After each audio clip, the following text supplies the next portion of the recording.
Hey everyone, I was reading today about suffering, and suffering is one of the most commonly cited reasons for which people leave the faith, lose their faith, deconstruct their faith, and so it's a failure to recognize the actual good that suffering brings.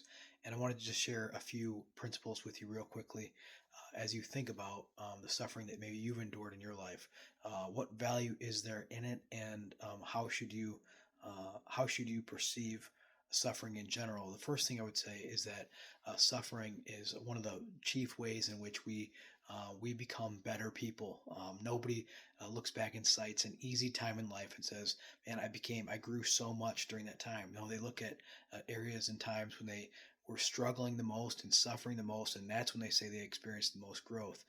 Secondly, I would say there is a principle for the Christian. There's a principle for the Christian to appreciate suffering as an opportunity for us to enter into an experience of Christ's suffering. So this would be a particular kind of suffering that would be tied to our faith. So being persecuted for our faith, for instance, and we have the opportunity to, as followers of Christ, to enter into His suffering as another one of the benefits of it.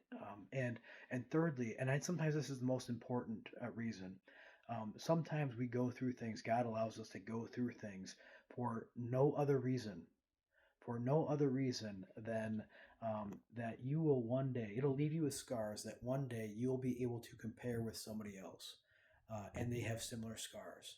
And it gives you an opportunity, it gives you a sort of connection to them and an ability to speak powerfully into that situation for them in a way that you wouldn't have been able to otherwise. And so I try to see and perceive my own suffering in times and my own trials that I go through as even if I can't discern any benefit for me in the moment. Is it possible that down the road I'm going to meet somebody with a similar scar and I can sit down with them and say, you know what, I know what you're going through, and there is life beyond getting through it. And simply just as an encouragement to them. So I'd encourage you this morning and always to be looking for ways in which you can perceive of your own suffering as actually a positive thing. It's how God gets all the good stuff into us. So God bless and have a great rest of your week.